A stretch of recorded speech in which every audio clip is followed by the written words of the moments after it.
What's up, YouTube? This is True Raw 4 TV. Alright, so before I get into this video, I want to give a big shout out to the man, the myth, the legend, the brother Robert Mason coming through once again with the donation via the PayPal.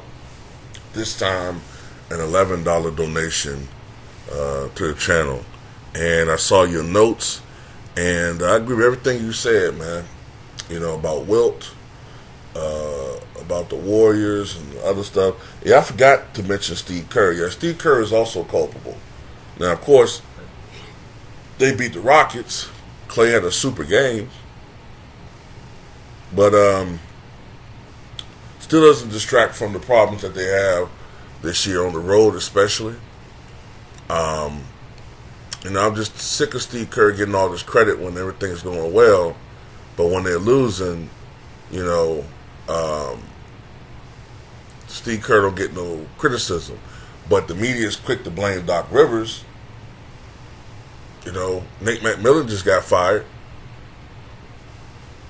Dwayne Casey, I remember, wasn't he coach of the year and led the Raptors to 59 games as far as wins, and then he got fired?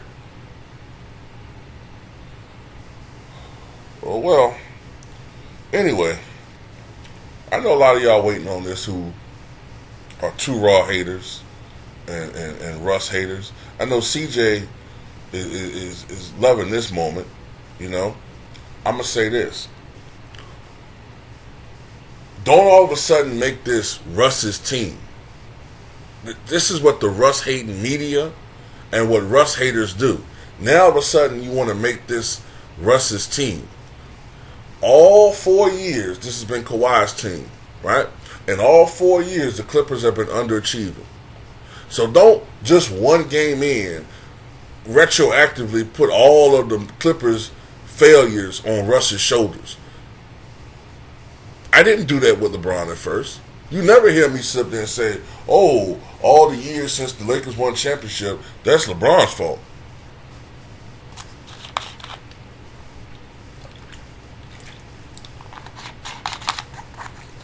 But you know, I noticed something. A lot of you all didn't watch the game. You look at stat sheets. The first thing you look at, because you're trained to think like this by the media because you're nothing but followers, monkeys, you look at the field goal percentage and you look at turnovers. And that's all you focus on. Oh, he had 7 turnovers. Oh, 7 turnovers. Any moron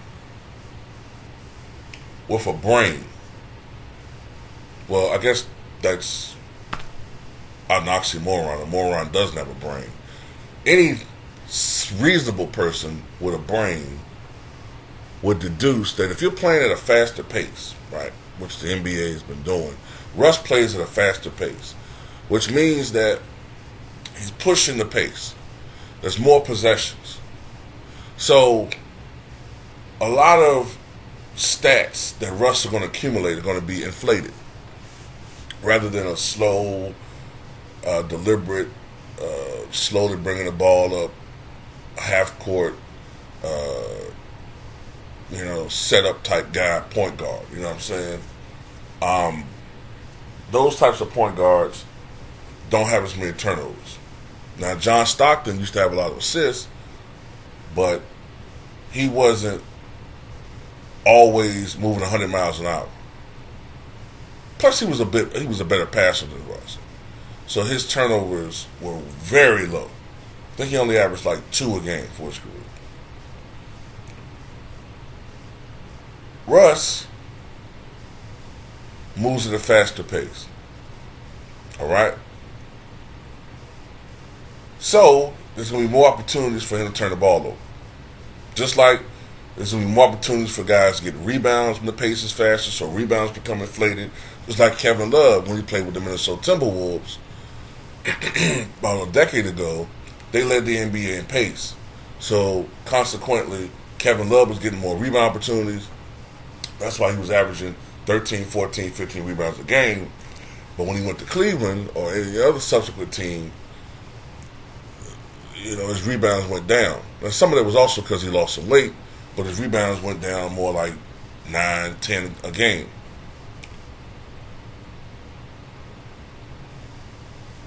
That's how that works. Scoring, the same thing. Today's scoring, the NBA, just last night, when Kawhi Leonard reached 40, the NBA set a record for most 40-point games in a season. In its history. Breaking the record set in 1961-62. You know, that season Wilt averaged 50. The season Elgin Baylor averaged 38. The season that previously had the record for most players averaging 30 before this year. You know, the season that a lot of people like to hate on because they say Wilt's numbers were inflated, but they get mad when I say and other people say these numbers are inflated. And last night was just a testament to that. Malik Monk coming off the bench, putting up 45. Who the hell does that? De'Aaron Fox had 42. Kawhi Leonard, I think, had 44. But Kawhi Leonard failed down the stretch to lead his team to a victory. He faded. He became timid, offensively non-aggressive, waiting for the double team to come. I don't know what was going up with Kawhi last night. I don't get it.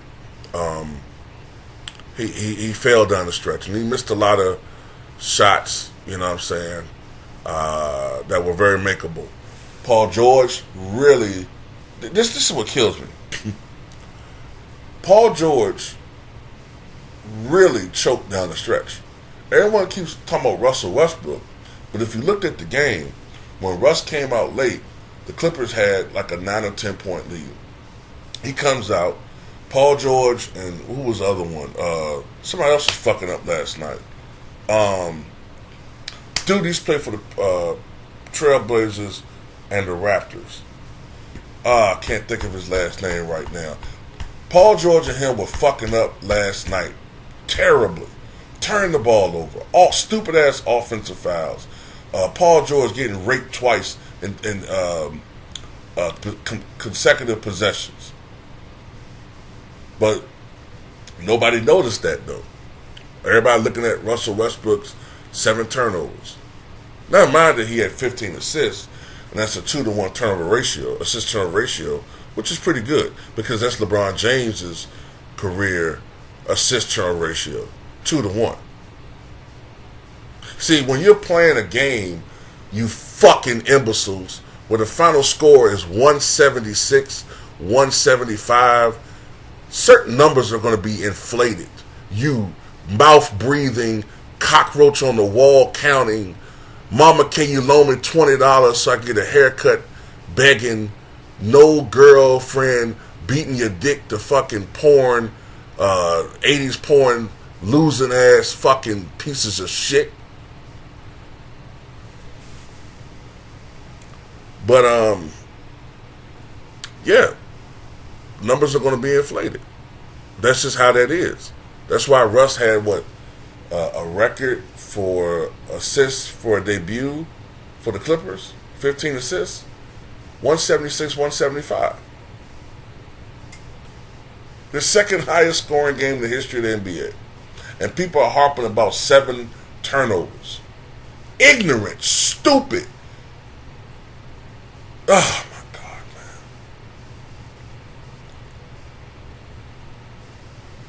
man. Anyway, Russ, 15 points, 14 assists, 6 of 11 shooting from the floor, 1 of 4 from 3-point range.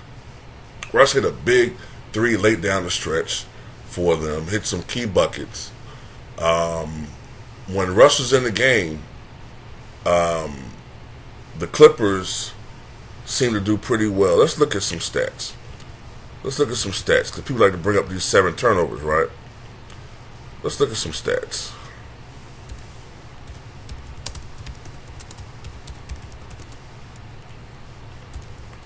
Alrighty.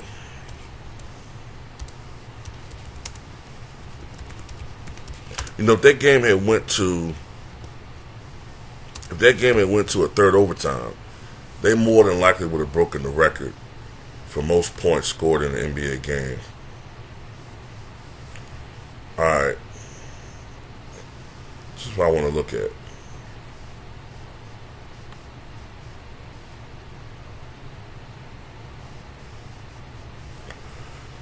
plus minus. When Russell's in the game, +3. +3. Kawhi Leonard, -7. Paul George, -7. Eric Gordon, -16. But people just look at scoring, turnovers. That means that when Kawhi Leonard and Paul George on the floor, there was a net negative for points by the Clippers.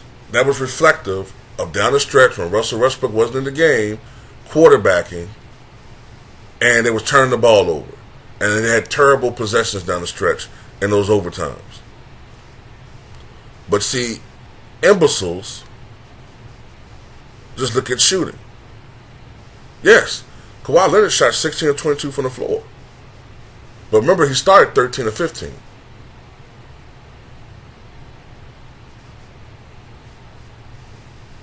Paul George was 11 of 14 from the line, but at one point he was perfect.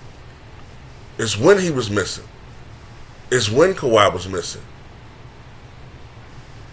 So, y'all not going to get to me because the Clippers played the third best team in the Western Conference.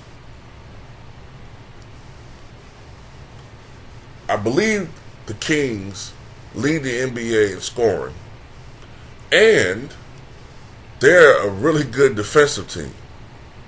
They forced 25 turnovers. 18 more than what Russ had that you guys don't even talk about because you're just trained by the media to be Westbrook haters. But at the same time, you guys are trained by the media to love Nikola Jokic and Luka Doncic, but you never look at their turnover, especially Luka. Oh, I've seen Luka have 40-point games with 8-9 turnovers, but nobody cares because you're trained to worship George Washington. Some of you all, you're trained to worship George Washington, but you'll hate on Martin Luther King Jr. and call him a coon.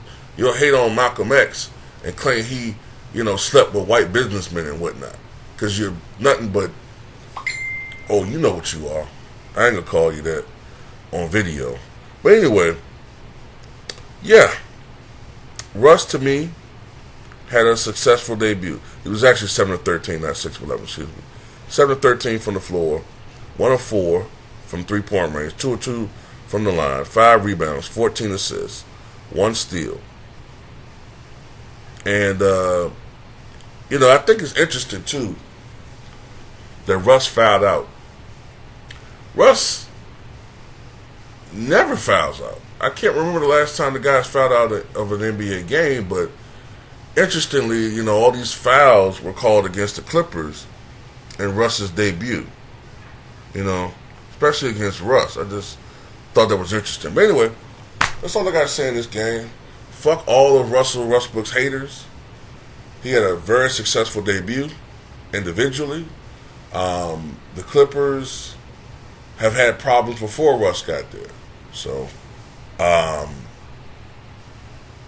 don't all of a sudden try to make this, like I said before, Russell Westbrook's team when Kawhi and Paul haven't got it done for 4 years. Now all of a sudden it's on Russell Westbrook to carry this team to a championship, even though Russell Westbrook haters also like to say that Russell Westbrook sucks.